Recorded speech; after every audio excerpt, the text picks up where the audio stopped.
अगर आपको भी लगता है कि डिफेंस स्टॉक्स की रैली सिर्फ शॉर्ट टर्म हाइप है तो थोड़ा रीथिंक आपको करना पड़ेगा।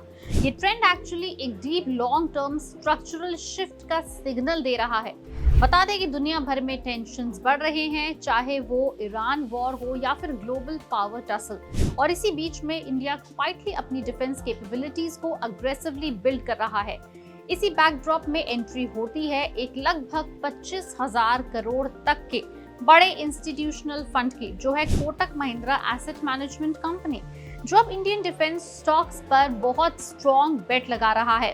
लॉजिक सिंपल है, जब ग्लोबल टेंशन्स बढ़ते हैं तो कंट्रीज अपनी सिक्योरिटी पर ज्यादा खर्च करती हैं, और इंडिया का क्लियर फोकस है imports come, make in India defence ज्यादा।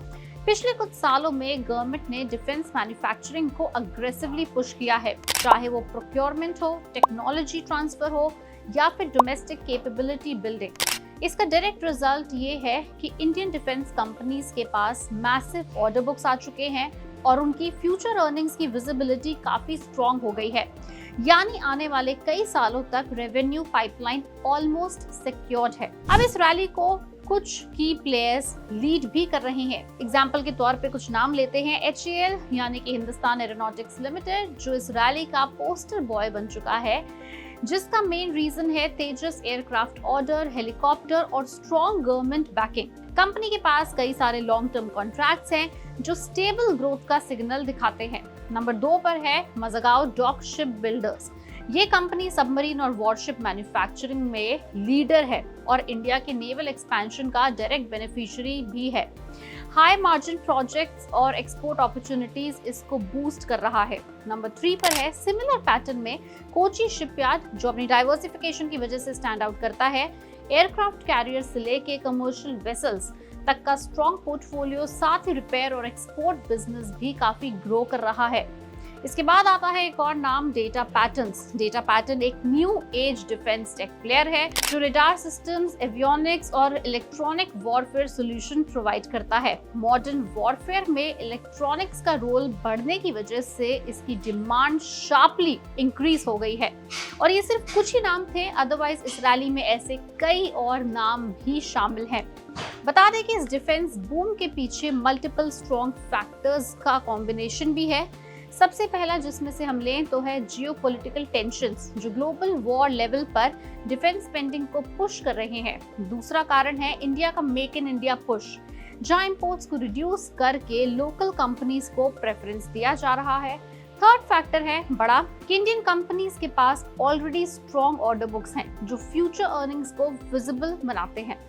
नंबर 4 पर है वॉरफेयर का नेचर जो चेंज हो रहा है। ड्रोन्स, AI और इलेक्ट्रॉनिक सिस्टम जैसे नए ट्रेंड्स डिमांड ड्राइव कर रहे हैं।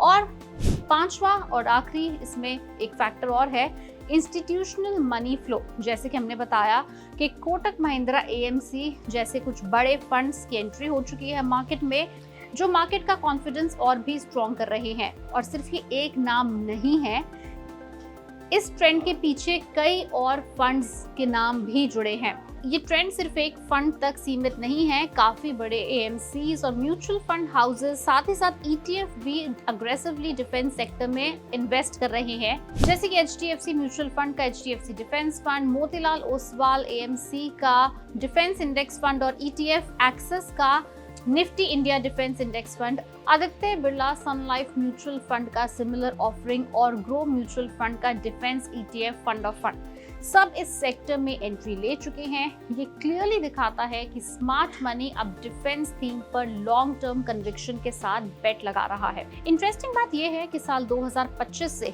इंडियन स्टॉक मार्केट ओवरऑल थोड़ा अंडर परफॉर्म कर रहा था, लेकिन फिर भी डिफेंस सेक्टर ने इस ट्रेंड को कंप्लीटली डिफाई कर दिया। जब ब्रॉडर मार्केट प्रेशर में है तो defence stocks multi months high कर रहे हैं, जो इस सेक्टर की रिलेटिव स्ट्रेंथ को हाईलाइट भी करता है।